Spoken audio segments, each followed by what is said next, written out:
Do you know that you're part of the government that's currently trying to uplift a white supremacist fascist state and get rid of anybody who isn't a white dude? Like, how dare you sit there? Marco Rubio says plenty of things in it that I disagree with, or he mischaracterizes them or whatever. There was a hearing with him in front of Congress. They dragged him in front of Congress. Within this, if you listen, he admits that Syria is like weeks away from collapsing into all-out civil war, which the United States created this, right? Mm-hmm. You don't have to think Assad was some wonderful person to think the United States helped and made sure to obliterate Syria, sanctioning them so that 94% of all Syrians were under the poverty line. So everyone's struggling. Everyone's having trouble finding food or housing. And now here we are. Now the ex-Al-Qaeda guy, I guess, well, when you're once Al-Qaeda, always Al-Qaeda. Let's say current Al-Qaeda guy running Syria. And anyway, here's Rubio admitting. If you look at the history of the region, when Syria is unstable, the region becomes unstable. Oh, well, who did that? Who made Syria unstable? And this has certainly been true after the Arab Spring led to the Assad rebellion against Assad, and that really destabilized the entire regionon. He's not blaming people for rising up. Yeah, he's not mentioning that we helped fund it, we helped arm it, we put forward all kinds of propaganda to make sure that this would happen. And then it turned Syria, frankly, into a playground for jihadist groups, including ISIS and others that used it to operate and to destabilize their partners. Everyone he could have listed, ISIS, Al-Qaeda, Al-Nusra, etc., funded and armed by either the U.S. or Israel. So you have this change in December. In my view, which I've discussed with many of you individually, is the bad news is that the transitional authority figures, they didn't pass their background check with the FBI, okay? They've got a tough... Ha, ha, ha, ha, ha. So funny. The transitional authority people. We helped launder the guy's image. HTS, is that right? We helped launder his image. We helped convert him from Al-Nusra, a jihadist terrorist group, to, oh no, he's wearing a suit. Now he's the head of Syria. He's acting like we didn't do it. I mean, Marco Rubio is just a fascist in a suit. So it's like, you can put a suit on anything. You totally put a suit on anything. That was well said. That Jabba the Hutt shit thing. You can put a suit on that. There you go. History and one that we understand. But on the flip side of it is, if we engage them, it may work out, it may not work out. If we did not engage them, it was guaranteed to not work out.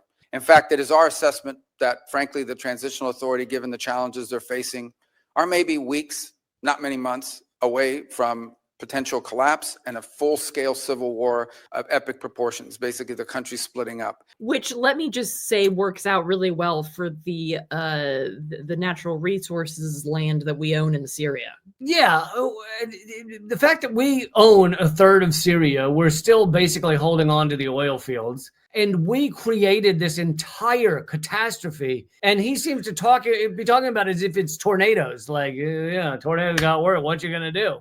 There's no connection to us or me or any of it.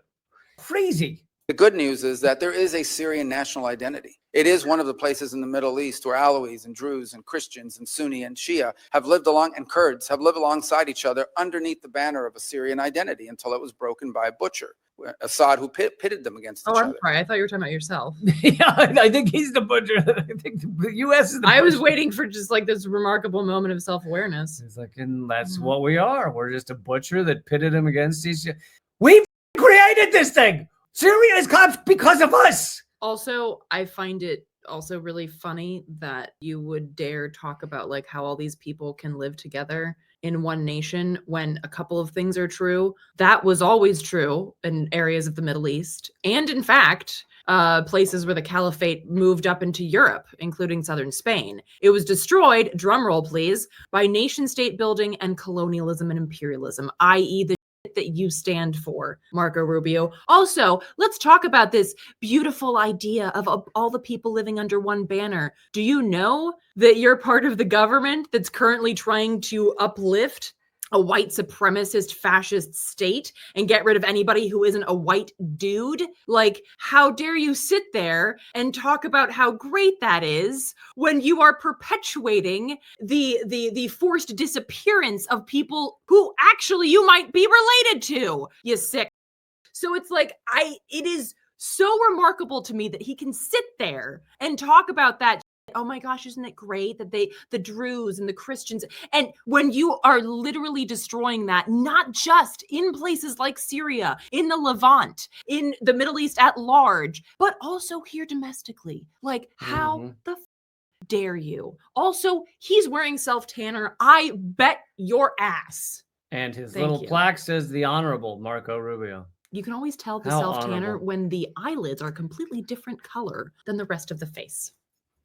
Yeah. But Donald Trump has actually made it a requirement to work in his administration to I have feel like have it. eyelids different color than your face. So that he That's- doesn't feel he doesn't want to left feel out. left. Yeah, he don't want to feel different.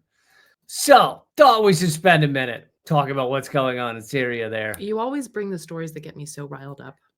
Those are the best moments. Don't you think? To wind me up like a... But don't you think they get you riled up? It's important. That means it's important. You don't get riled up. It's not like I'm bringing like, oh, it rained a little more today, and you start screaming, and I'm like, ha ha, riled. It's because it's important. I mean, the rain might be important with regards to climate change. Yes, but I've never seen you get angry at the rain. Depends on what's going on.